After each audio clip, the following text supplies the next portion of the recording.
मी आयुष्यातील सर्व आनंद उपभोगलाय, गमावण्यासारखं काहीच नाही. माझ्या नादाला लागला तर.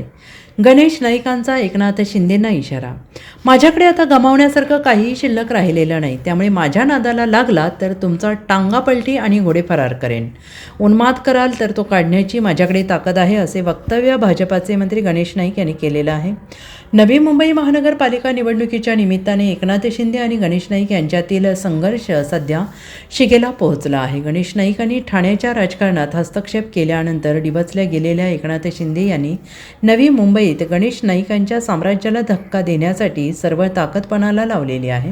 आणि या पार्श्वभूमीवर गणेश नाईक यांनी एका वृत्तवाहिनीशी बोलताना एकनाथ शिंदे यांना निर्वाणीचा इशारा दिलेला आहे. मी आज ओपनली सांगतो, माझ्या नादाला लागला तर. गणेश नाईकचं आता काही शिल्लक नाही राहिलेलं. मी माझ्या आयुष्याचा पूर्ण आनंद घेऊन बसलेलो आहे. मी आज 75 वर्षांचा आहे. मी शारीरिक आणि मानसिकदृष्ट्या फिट अँड फाईन आहे. सामाजिक, राजकीय आणि आर्थिकदृष्ट्या मी सक्षम आहे. मी रोज शांत झोपतो. CBI चौकशी करेल किंवा EDची धाड पडेल याची मला चिंता नाही. माझं सगळं ओपन आहे.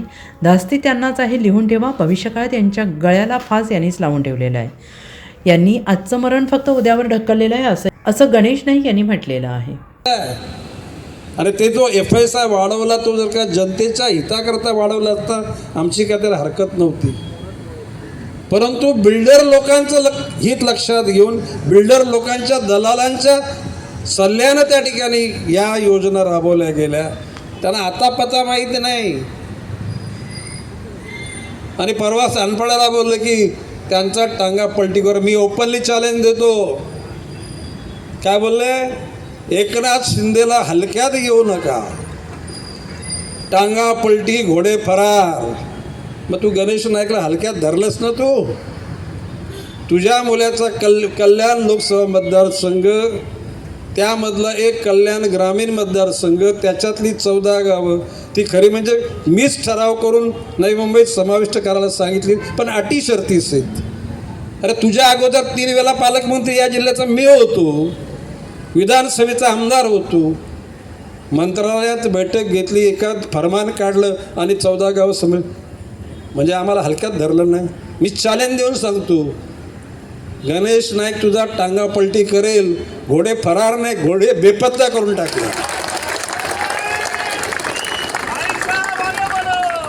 आणि चॅलेंज ओपन देतो. फक्त प्रश्न असा की भारतीय जनता पक्षाची शिस्त आहे की त्या पक्षामध्ये केंद्रस्तर, राज्यस्तर आणि जिल्हा स्तर तेवढ्या जर मर्यादा नसताना तर मी खुल्लंच आव्हान देतो, पुढच्या लोकसभेच्या वेळेला तुम्ही स्वतः लढा आणि भारतीय जनता पक्षाला एकही ठाणे जिल्ह्यातली जागा तुम्हाला घेऊ दे. पालघर, ठाणे एकही जागा मिळणार नाही.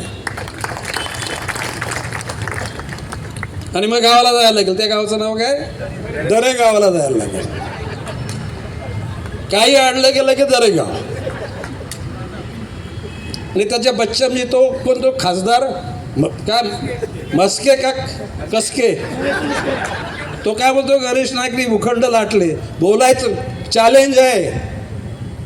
राईट टू इन्फॉर्मेशनमधून माहिती काढा, प्रायव्हेट केसेस भरा. आणि गणेश नाईकनी 1 इंच जागा, 1 इंच कशाला, माझ्या ज्या ज्या ठिकाणी जागा कष्टाने घेतलेल्या आहेत त्या ठिकाणी FSI अर्धा पण आम्ही वापरलेला नाही.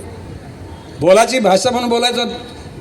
वृत्तपत्राच्या किंवा चॅनल लोकांना मी सांगतो, त्याला विचारा कुठला प्लॉट गणेश नाईकने ग्रॅप केला आहे. उलट तुमची पापत तुम्ही आता खरं म्हणजे कोणाचा जुना इतिहास काढायची माझी इच्छा नाही. तुम्ही होता कुठे ना आला कुठे?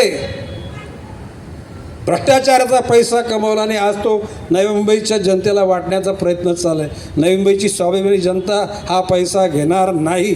घेणार आहे का? कारण तो हरामाचा पैसा आपल्या संसारामध्ये कुठे चाय पत्तीला जर लागला तरी ते विषच होणार आहे. मी कोणाला गरज असेल तर आमच्याकडे या. गणेश नाईक तुमचा मोठा भाऊ म्हणून तुमच्या सगळ्या गरजा पूर्ण करेल.